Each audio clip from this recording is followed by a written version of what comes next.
You are where you are today because of usually. And if you want to change your results, then you got to change how you look at and handle your data. So that when your mind, in an effort to conserve energy, defaults to usually, because you handle the data differently, Nat, your results will be different too. Welcome back, or welcome to another edition of The Sales Life. Episode 542, man. We're going to end the week with this one. And it's your business as usually. And Susan David says that when it comes to your emotions, you have to look at your emotions as data points instead of defaults. See, in an effort to conserve energy, your mind works in usually, meaning that when an emotion is triggered, this is what I usually do. Think of usually, Alicia, as an autopilot of sorts. So, because it's on autopilot, it's almost like if you're on vacation, right? And you're on vacation, or you're about to go on vacation, and you set your email setting to out of office. So when an email comes in, nobody even handles it. It immediately bounces back and says, hey, I'm out of the office until next Tuesday. That's what usually is for you. So when an emotion flares up, your autoresponder, which is really your auto reactor, it comes in, it kicks out with usually, and you do things without even thinking about it. But dude, success is built on intentions, not usually. Because, see, usually is habitual, Johnny. It's customary. And your mind is always working in patterns. And because it works in patterns, it always reverts back to usually. See, you live throughout your day with an if-then contract, Sean.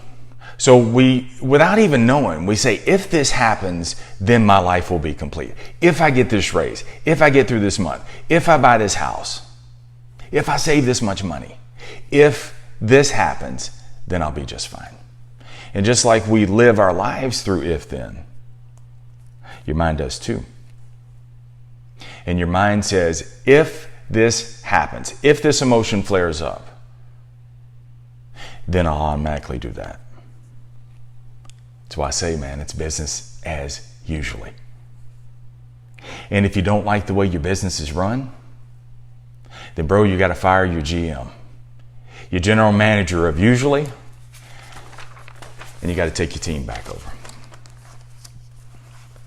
See, if you look at your emotions as data points instead of defaults, you're going to do two things. And those two things really work hand in hand.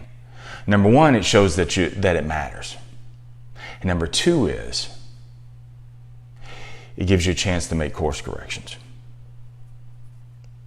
See, you are where you are today because of usually. And if you want to change the results, then you got to change how you look at and how you handle the data.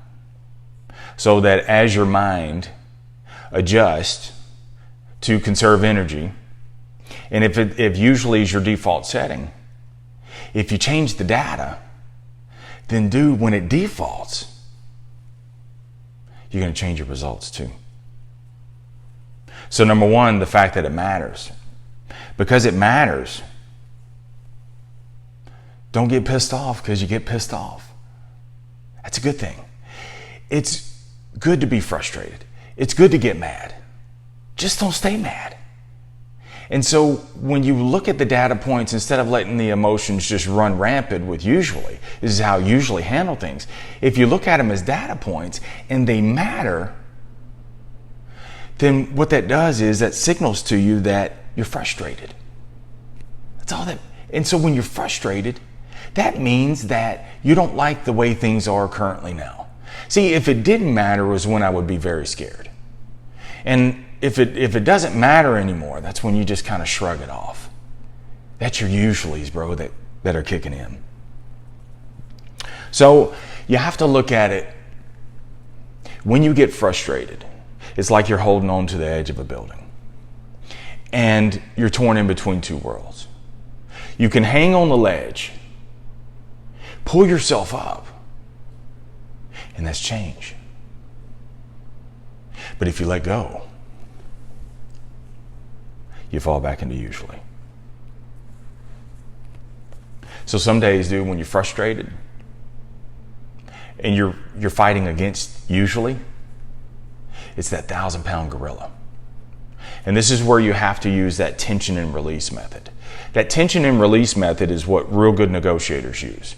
So what they do is they purposefully and productively put tension into something, and then they release. And then they come back at it and they put tension in it again, and then they release.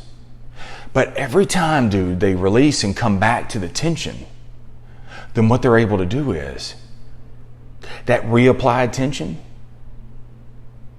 they've gotten a little further in. And you're making inroads into your change. You're getting a new usually.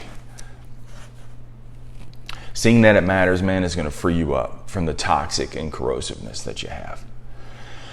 Because you get toxic and corrosive when you take inaction, when there is no, when you're inactive. You're not doing anything, but you're just toxic in your thoughts and you're corrosive in your action. And it just gets worse and worse and worse and worse and worse. This is where you fall into acceptance. So the fact that it matters, it's good. See it as a data point. The second part of your data point is when the emotions flare up and you can look at them as data points, that gives you a chance to make tiny course corrections. Because remember, dude, you're steering your ship and change is 3 degrees at a time. It's not going to happen all at once, but it happens in ticks, man. And so you got to slowly move it over. And so this is why I say it goes hand in hand, because you wouldn't make the change if it didn't matter. See, it's got to first matter to you. And because now it matters, then you can make the change. And dude, making the change, I wish I had the shirt on. I don't have it on today. Keep the minors minor, they'll never become majors. Even in minor situations, this is super important, man. You got to make it matter.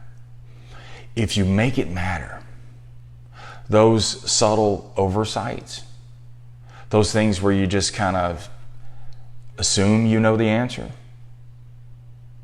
see, that's where that erosion, that's where you usually start to build up. So because you make it matter, even in the minor things, and that means sometimes where you feel like that you could, like at work, sometimes there's paperwork that I know needs to go in a deal, but I don't feel like going back to do it or doing a recap, but I make it matter anyway and I do it anyway. Because I know if I don't, then what happens is my usuallys build up and I slide into this lazy and complaciveness. And so this is where your old wells kick in. And you just shrug it off and you say, oh, well, let me see if anybody notices. You notice. You see it. Don't assume. If you need to know the answer, take a few seconds and get the answer. And make the tiny course corrections. So you don't wait things till things get way out of hand and then do it. If you just tackle it every time and you make things minor, or even the subtleties in those few seconds, man, it's going to save you minutes and even hours, even years to your life. See, because I'm changing my default setting with matter and the course corrections, then when everything tries to default to usually, because I corrected it, I'll constantly evolve. And I don't have to have this event of changing. I don't have to have New Year's for changing. Every day's a new year, man. Every day's a new year. So if I take this and it matters and I make the tiny course corrections, they never got to be majors. ever, ever, ever again. So let me end with this, man. When a customer objects to you, what's your usual? What's your usually? When you get called into the office and you get critiqued, what's your usually? What do you normally do? When you and your bae, y'all get into an argument, what's your usually? When you've had a tough day at work, what's your usually? If you can change your default settings,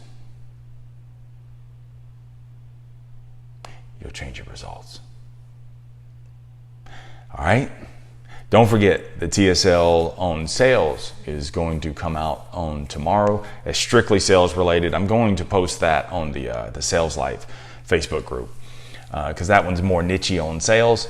And then the Sales Life Junior will come back on Sunday with that one.